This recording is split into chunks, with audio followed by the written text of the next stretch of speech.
Yaolana, c'est Eric et voici votre lecture angélique pour la semaine du 30 novembre au 6 décembre 2020, qui sera une semaine de pleine lune en Gémeaux, lundi 30 novembre. J'espère que vous allez bien, que vous avez passé une belle semaine. Ça y est, nous entamons le dernier mois de cette année 2020, qui est quand même passé paradoxalement comme ça, je trouve. C'est assez étonnant. Nous arrivons du coup aux énergies de 2021 qui se préparent gentiment. On va voir d'ailleurs plus tard, fin décembre, ce que ça va nous apporter. Alors, pour cette semaine, je travaille avec deux oracles, et là je vais faire attention à ma formulation, qui sont pour le premier mon oracle message des poissons du monde et pas des plantes du monde, et pour la carte de synthèse, l'oracle des sirènes, c'est de Lucy Cavendish. Et oui, nous sommes dans l'élément eau parce que derrière moi, regardez, la petite troupe de Titi. Alors c'est un pur bonheur de pouvoir faire la vidéo devant cet aquarium qui accueille, en fait c'est l'aquarium de mon ami qui m'accueille, dans lequel il y a quelques-uns des bébés qui étaient nés dans mon ancienne maison, pour ceux et celles qui me suivent depuis quelques années. Donc c'est l'occasion de voir comment ils sont devenus des beaux pépères qui sont heureux et qui ont de la place. Alors c'est parti. Voyons voir ce que cette semaine nous propose. Alors, merci à toutes les sources d'amour et de lumière de l'univers de m'envoyer un message clair pour lundi prochain, pour le début de semaine prochaine. J'ai pas précisé. Alors, merci de m'envoyer un message clair pour le début de semaine prochaine, soit lundi, mardi. Merci. Pour le milieu de semaine prochaine, donc de mercredi à vendredi, merci de m'envoyer un message clair. Et pour le week-end prochain, ok. Alors, ce sont des cartes déjà vues, c'est marrant, ça revient. Et pour l'oracle des sirènes de Lucy Cavendish, merci de m'envoyer un message clair en synthèse. Alors, ok. Donc, ça va parler de rythme. Alors, voyons voir. Pour le début de semaine prochaine, la carte qui ressort, c'est le platy, le Xiphophorus maculatus. Il existe une grande joie en vous qui demande à s'exprimer ces temps-ci. Le platy, c'est un poisson donc, qui est américain. Lui, c'est sûr. Je dirais même plutôt qu'il est d'Amérique centrale, Venezuela, non, Guatemala et Honduras. C'est ce qu'on appelle un ovovivipare. Il est la même famille que le célèbre guppy. Ce sont des poissons qui gardent leurs œufs dans leur ventre. Les petits éclosent dans le ventre de la maman et quand elle met bas, entre guillemets, ce sont des petits totalement indépendants qui sortent. Seulement, les ovovivipares sont des poissons où l'œuf n'a aucun échange sanguin avec la maman, alors qu'il existe certains poissons qui ont développé malgré tout cet échange sanguin, tout en étant, on les appelle donc les vivipares, mais ce ne sont pas bien entendu des mammifères. Donc le platy, c'est un poisson qui est très connu parce qu'il se reproduit facilement en aquarium. Il en existe beaucoup de couleurs et il est très apprécié parce qu'il est robuste. Et surtout, il est adorable avec ses congénères. C'est vraiment ce que je pourrais appeler le poisson bonne patte. Alors, pardonnez-moi d'emblée si vous me voyez déglutir, j'ai eu un petit refroidissement hier soir, une petite gêne à la gorge. Alors, du coup, que vient nous dire le petit platy? Début de semaine prochaine. Alors, il existe une grande joie en vous qui demande à s'exprimer ces temps-ci. Alors, le début de semaine, ça nous parle de baisse de régime, justement, et de baisse de régime qui est liée à la stagnation, au sentiment que rien ne bouge. C'est une thématique qui est récurrente depuis la fin de semaine dernière, là dans laquelle du coup nous sommes, où je poste la vidéo. Qu'est-ce que ça vient nous dire? Ça nous explique, ça nous rappelle l'importance du timing divin. Il y a des choses, pour ceux, voilà, et celles qui me regardaient depuis au moins 2 ans, vous rappelez que je parlais de l'importance de nos envies, de nos rêves, de les nourrir. Peut-être que certaines choses ont été cassées, on a eu Donc la nécessité de faire un bilan en nous, finalement, qu'est-ce qui est juste, qu'est-ce qui reste après le chaos, qu'est-ce qui demande à s'exprimer, quelle est ma vérité, quoi. Dans quels aspects de ma vie j'ai besoin de me sentir dans ma vérité, d'être juste moi. Le Platy nous explique bien cette notion de timing divin, que actuellement, depuis bien 3 semaines, nous avons un regard de plus en plus limpide sur les changements que nous voulons voir apparaître dans notre vie et que nous voulons mettre en place. Mais il nous dit juste que là, des choses se mettent en place en coulisses et que ce n'est pas parce qu'on ne voit pas que les choses ne bougent pas. Donc c'est un message plutôt baume au cœur sur le début de semaine. Si vous avez l'impression que les choses stagnent en début de semaine, eh bien non, c'est qu'une illusion. Nos demandes, nos aspirations, nos pensées positives portent leurs fruits. Simplement, il y a des détails qui sont en train d'être résolus en coulisses. Nous sommes bien dans cette énergie-là. Là, je le ressens fortement, c'est pour ça que je me permets d'insister, puisque moi-même, je ressens des vagues de ras-le-bol, d'usure, de stagnation, et je sens bien qu'il y a des choses qui se mettent en place en coulisses. Soyez attentifs à l'aspect subtil des choses. Comment vous vous sentez ? Remarquez-vous depuis une semaine à peu près qu'il y a un peu plus d'entrain, vous vous sentez un peu plus enjoué, comme une impression de presque d'énergie printanière alors que nous nous engageons dans l'hiver. Ça, c'est la validation que des choses sont en train de prendre forme. Et le Platy vient nous inspirer cette notion de joie. Il nous demande d'être reliés, de continuer ce beau travail, c'est même pas un travail, de continuer à mettre de la joie dans ce que nous aimons faire. Plus nous faisons ça, plus ça amplifie le positif en nous et plus c'est une capacité d'attraction, d'événements qui vibrent similairement en fait. Voilà, j'ai l'impression d'en perdre mes mots. Alors, que nous dit juste le Platy en termes d'affirmation ?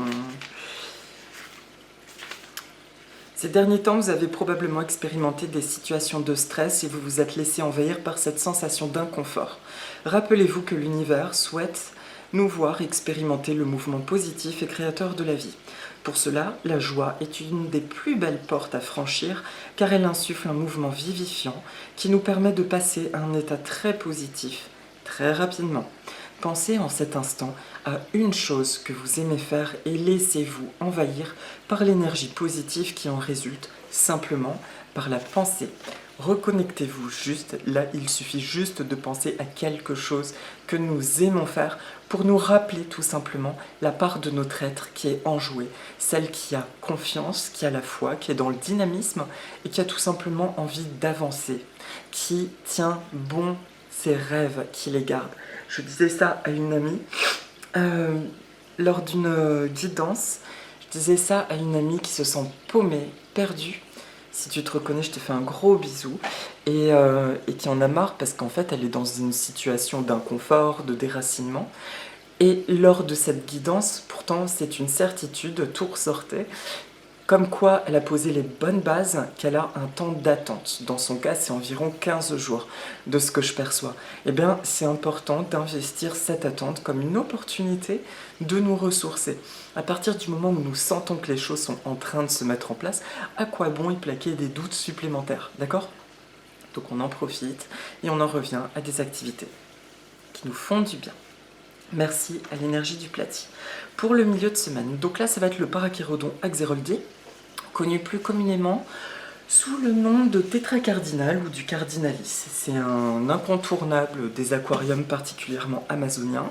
C'est un petit poisson apparemment très discret, très vif, qui s'entend bien avec certains cyclidés amazoniens. Faites confiance à vos capacités, vous apportez de nombreux bienfaits autour de vous. Il est temps d'y croire et de ressentir la magnifique personne que vous êtes. Alors ça me fait doublement écho à l'amie dont je vous ai parlé, puisque c'est la carte qui est ressortie pour elle, en plus, quand je lui ai tiré une carte à la fin. Ça évoque, encore une fois, notre splendeur. Il y a un truc, je sais, que je comprends. Là, cette carte apparaît à l'écran. Puis on peut se dire, bon, c'est mignon, concrètement, ça nous parle de quoi ? Ok, je m'aime, ok, ok, il faut que je me fasse confiance, que je fasse confiance. Ça explique, il y a un message de compassion du divin. Il y a un message de compassion qui nous dit effectivement, l'air est troublante parce que tu sembles beau faire, entre guillemets, des efforts pour maintenir ton énergie élevée, ça stagne, voire ça capote, voire tu expérimentes des situations désagréables. Il y a, je ressens de la part de mes guides en tout cas, beaucoup de tendresse par rapport à ça. Ils me disent oui, tu as raison, c'est compréhensible de craquer, c'est pas évident. Simplement, actuellement, on nous rappelle les mutations dans tous les sens. Nous sommes en pleine mutation, la Terre est en pleine mutation, et on ne va pas se voiler la face. Il y a toujours eu l'équilibre du bien et du mal, du bien et du pas bien, même si pour moi, le mal est une construction, en grande partie terrestre, on va dire, né en grande partie des peurs des différents égrégores. Je ne crois pas que ce soit notre essence première, en tout cas on fait avec, c'est dans le présent.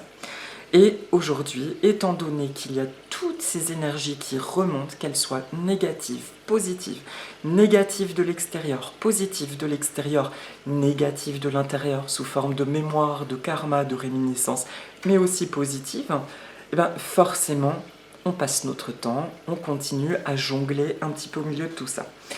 Le tétracardinal nous dit juste « je comprends ta posture, je comprends que ce soit lassant, essaye néanmoins, rappelle-toi que dans l'équilibre des choses, c'est là où tu places ton curseur que ça importe. Parce que c'est là, en tout cas, que tu investis sur un présent meilleur et donc sur un futur meilleur. » Donc c'est un encouragement et une aide. Le milieu de semaine prochaine est propice à tout ce qui est estime personnelle. Donc, le fait de se congratuler, de se féliciter, le fait de faire des choses dans lesquelles nous excellons, dans lesquelles nous nous sentons particulièrement bien dans notre valeur. Donc, c'est le conseil pour traverser le milieu de semaine prochaine dans ces influences de lune.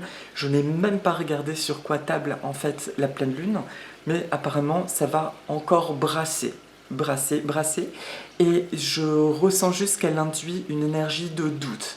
Il est possible de ressentir du doute, particulièrement en début et milieu de semaine prochaine.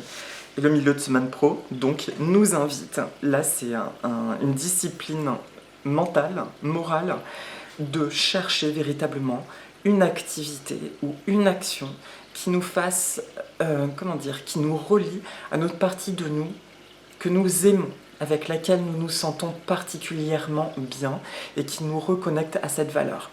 Une affirmation positive pour le milieu de semaine, c'est « je connais ma valeur personnelle.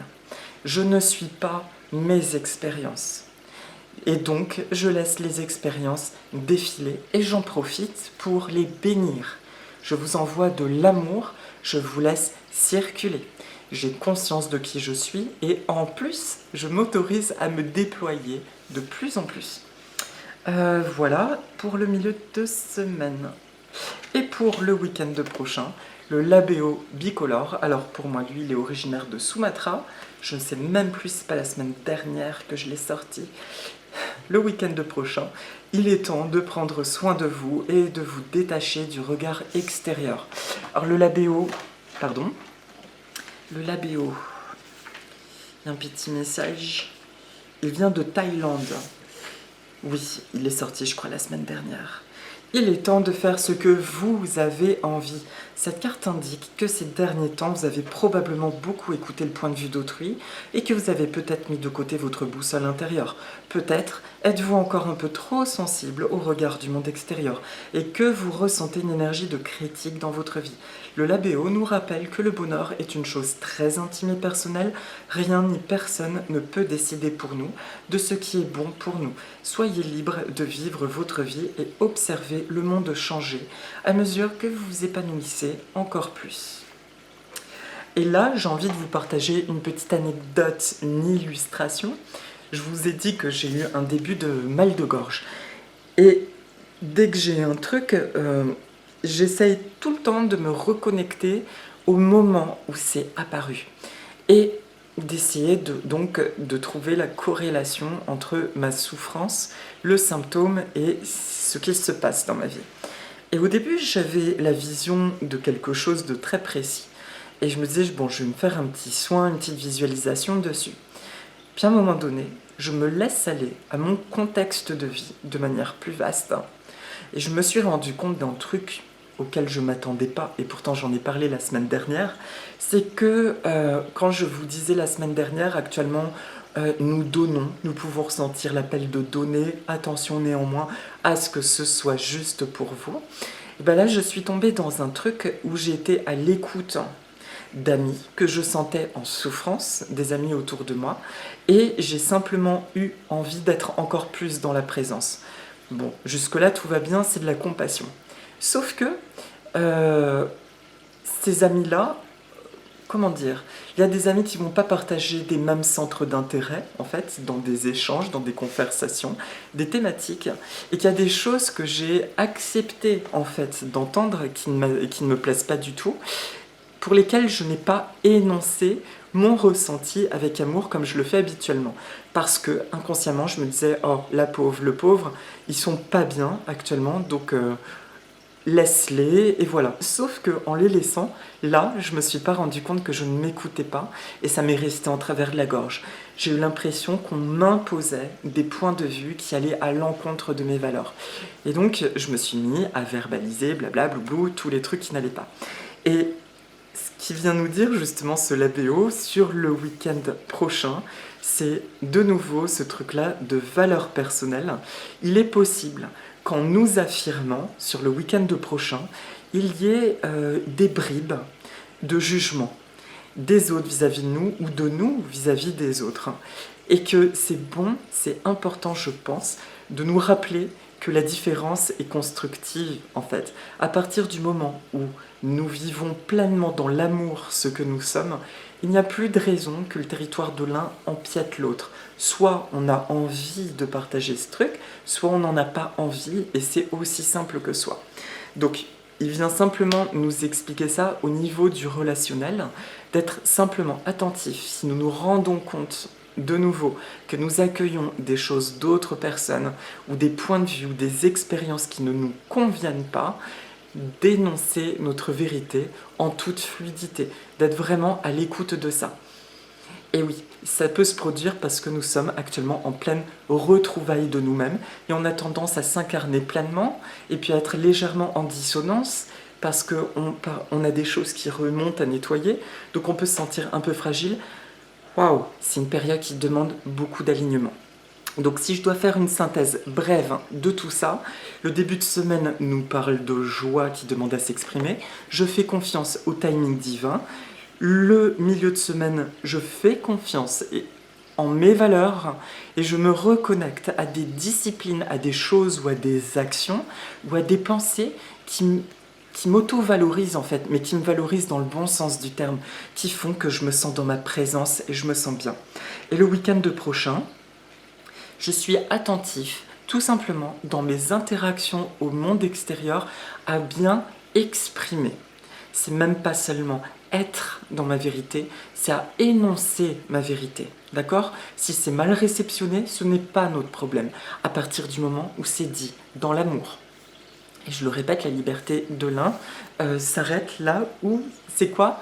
Où se termine la liberté, où commence la liberté de l'autre ? Pourtant, oui, ça doit être ça. Bon, vous allez me corriger. Voilà pour le labéo et donc pour les 3 temps de la semaine. Donc visiblement, cette lune vient travailler sur la relation à soi et la relation à autrui. Et donc par curiosité, je regarde l'almanach de Bérengère, qu'est-ce qui pouvait être dit à ce niveau-là ? Elle annonce habituellement des occasions multiples, un focus au niveau du relationnel, beaucoup de choses sur une courte période. Les questions liées à des prises de conscience sur le bien-être, le corps, l'argent, nos relations affectives peuvent émerger durant cette période. Il nous faudra en effet passer outre certaines situations difficiles qui nous demanderont de pouvoir clairement évaluer et positionner notre rapport à l'argent, au matériel, à ce que nous possédons, autant au niveau matériel qu'affectif. Voilà, bon super, on a une petite confirmation, je ne délire pas encore, tout va bien. Voilà pour les 3 temps de la semaine. Et pour la carte de synthèse de l'oracle des sirènes de Lucy Cavendish, La carte qui sort, c'est Adieu à la lune. Admirer et apprécier les phases brillantes de la lune. Alors c'est génial parce qu'en plus il y a la pleine lune sur cette carte en semaine de pleine lune. Là ça m'indique qu'il ne faut pas que je regarde dans le livret. Elle vient me rappeler l'importance des cycles. Et ouais, c'est marrant, je crois que j'en avais parlé en mars dernier de ça. Ça fait un moment que j'avais pas parlé de ce timing divin, de se rappeler de l'importance des cycles, même si nous ne le voyons pas. En fait, ce que nous traversons actuellement, c'est on ne peut plus nécessaire parce que on réalise, comment dire, l'attente nous permet de tout observer, de voir tout ce qui va, tout ce qui va pas, tout ce qui fonctionne, tout ce qui fonctionne pas, et surtout tout ce qu'on croyait voir fonctionner, mais sur des bases de peur. Et c'est ça en fait le plus douloureux qui est en train de s'effondrer. On a envie de notre petite sécurité, mais en fait quand on y repense, nous n'étions pas forcément hyper épanouis dedans. Là nous avons une vraie opportunité de créer quelque chose d'entier et d'absolument sincère. Donc le travail que nous faisons actuellement nous permet de rêver, de retrouver la notion de rêve, mais sans peur, ni arrière-pensée. Ni arrière-pensée. Merci. Merci pour votre compréhension. Voilà. Merci à la Lune, et chaque chose en son temps, bien entendu. C'est un good reminder et une aide qui nous rappelle bien qu'il y a un cycle et que les choses sont en train de bouger, même si nous ne nous en rendons pas compte. Tiens, il y a un petit titi. Ah ben, salut toi. Coucou. Alors, ouais, ça fait plaisir, on les voit un petit peu. Et donc, pour terminer, je vous propose la petite méditation et je vais faire apparaître une plante qui vient de fructifier, qui est encore dehors, c'est le kombava, que surtout les amis asiatiques et réunionnais connaissent. Alors, selon les régions, on l'appelle le kumbava, le kombava, le kombawa. Ça dépend, la phonétique diverge selon la géographie, donc il n'y en a pas de bonne ou de mauvaise, tout dépend d'où nous venons. Son nom latin, c'est le Citrus hystrix. Il est originaire d'un archipel indonésien à l'est de Bali, de la Sonde, je crois. Et alors par contre, son nom, c'est Sumbawa. C'est une île qui s'appelle Sumbawa. C'est une plante qui est très très utilisée en Asie, aussi bien pour la cuisine, même principalement. On utilise les feuilles et le zeste, en fait, l'écorce. Et oui, le zeste. Et dans certaines communautés, notamment indonésiennes, on utilisait son jus, je ne savais même pas puisque ça n'a pas beaucoup de jus, pour éloigner les serpents. On s'en enduisait le corps. Par ailleurs, c'est utilisé en cosmétique en Asie pour embellir les cheveux. En huile essentielle, on va l'utiliser apparemment comme antidépressif. C'est une odeur que c'est d'ailleurs une plante que j'avais découverte en huile essentielle, et c'est une plante merveilleuse. Alors ça m'a surpris qu'il se présente parce que pour moi, je l'associe vraiment aux agrumes, pas en tant qu'individu spécifique, puisque c'est une agrume. Et pourtant, il avait un message à délivrer. Et ce message, on me montre que c'est associé au serpent. Donc là, ce que je vais vous transmettre, c'est non pas le message spécifique de l'essence du kombava, c'est ce que lui, à cet instant T, avait envie de me dire pour la guidance. En l'occurrence, il m'a alerté sur cette image répulsive des serpents en me montrant la symbolique des serpents comme gardiens de la terre, associés à la Kundalini, bref, à tout ce qui est terrestre, à la notion des désirs. Et il vient nous aider à faire la paix avec nos désirs, tout simplement. Il nous exprime donc que... comment dire ? Il me montre dans cette illustration de la peur des serpents, en général, un serpent n'attaque pas par lui-même. Bon, à part certains grands serpents. Mais dans son essence, telle qu'elle était considérée notamment en Inde sacrée, le serpent n'est pas un être qui attaque. Au contraire, il représente la puissance des secrets de la terre. Je dis bien la puissance des secrets de la terre. Et il représente aussi la fécondité, donc la capacité à décrypter les messages mystiques qui se trouvent dans la matière. Et donc cette semaine, il m'explique donc, oula ça part loin, donc je me recentre, parce que je vais en perdre mes mots. Donc merci de m'envoyer ça dans une forme très claire en termes de mots. Cette semaine, voilà, ce que ça me montre, c'est que la phase que nous traversons de compréhension et d'intégration, d'acceptation de ces qualités, de cette divinité en nous, nous permet enfin de voir et de comprendre, de ressentir les messages secrets dans la vie de tous les jours qui est ancrée.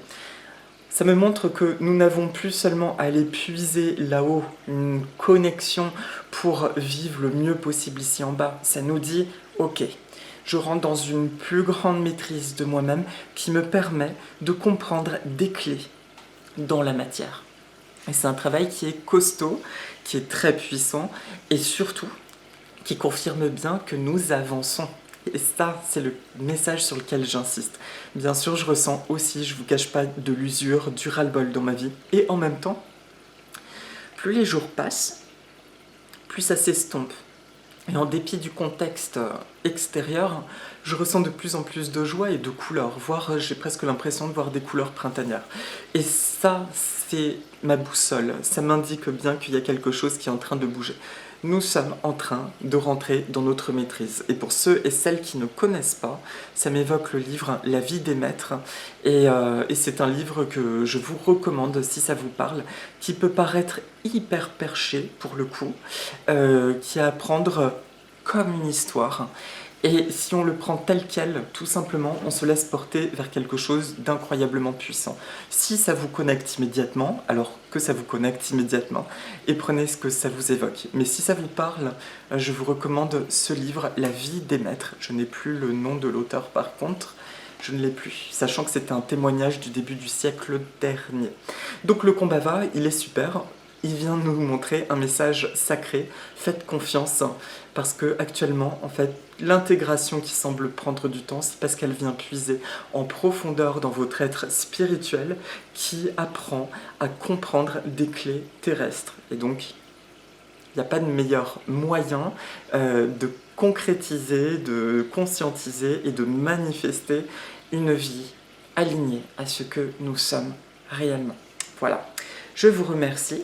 Et pour la mini-méditation, on va demander à l'énergie du Kumbhava de bien vouloir nous inspirer et nous entourer d'amour et de lumière. Alors, là c'est juste un petit exercice qui me vient, non pas des affirmations positives. Vous allez prendre, si ça vous parle, pour ceux et celles qui auront envie de le faire, vous allez prendre une feuille de papier, vous allez écrire 3 choses que vous aimez dans votre vie, que vous faites, que vous aimez, et qui évoquent quelque chose de très puissant pour vous. Par exemple, ça peut être faire des tirages de cartes, ou regarder un film particulier qui réveille la puissance de lumière en vous. Trouvez 3 choses qui évoquent ça. Je vous laisse mettre pause et les trouver. Une fois que c'est fait, vous allez regarder cette feuille, vous allez dessiner un cercle. Et vous allez écrire autour de ce cercle, cercle de lumière. Et vous envoyez l'intention que tout ce qui est extérieur à ça puisse uniquement rentrer dans ce cercle si c'est de l'amour et de la lumière. Si ça ne me parle pas, ça reste en dehors. D'accord ? Et à l'intérieur de cette sphère, ensuite, vous écrirez simplement « Je suis ce que je suis ». Et vous garderez ce dessin pendant quelques jours, autant que vous le ressentirez près de votre lit, tout simplement, et vous le lirez juste une fois par jour. Et si vous en ressentez l'envie tous les jours, si une autre valeur apparaît, une valeur qui vous porte, qui vous fait ressentir cette puissance, vous l'écrivez. Et en l'écrivant, vous prononcez juste la phrase « Je suis ce que je suis ». Voilà. Par exemple, « Je suis ce que je suis ». Une personne inspirante qui est inspirée par la nature, par exemple. Je suis ce que je suis, une personne qui aime la beauté, qui a la capacité de voir la beauté dans son monde et tout autour d'elle et en elle. Voilà. Par exemple, vous aimez la trilogie Le Seigneur des Anneaux. Je suis une personne merveilleuse qui peut habiter à Fontcombe. Je sais pas. Qui a la majesté des elfes de Tolkien.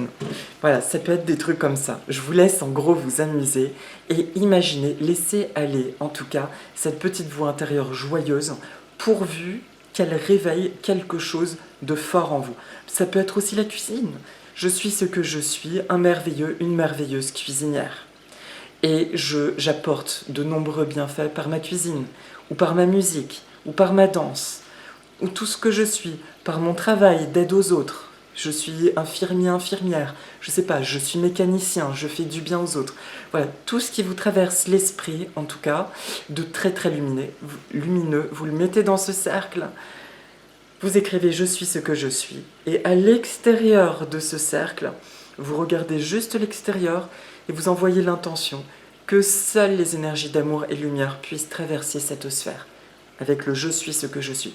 Et tous les jours, vous regardez ça. Et vous verrez, ça rappelle à quel point cette lumière prend place et prend forme. Et ça nous rappelle aussi que nous ne sommes pas nos expériences. Voilà. C'est terminé pour la semaine. Merci à l'énergie du Kumbhava. Si vous en avez de l'huile essentielle, vous pouvez le sniffer. Si vous en avez en feuille, vous pouvez le cuisiner ou le sentir. Ou tout simplement vous connecter à son énergie et lui demander de vous aider cette semaine à vous reconnecter à vos véritables désirs. Voilà. Et à purifier les peurs pour connaître la vérité et à avoir enfin confiance dans vos désirs qui sont légitimes et justes à partir du moment où ils viennent du cœur. Je vous embrasse fort et si vous avez envie, dites avec moi « Aloha !» Les poissons vous embrassent aussi.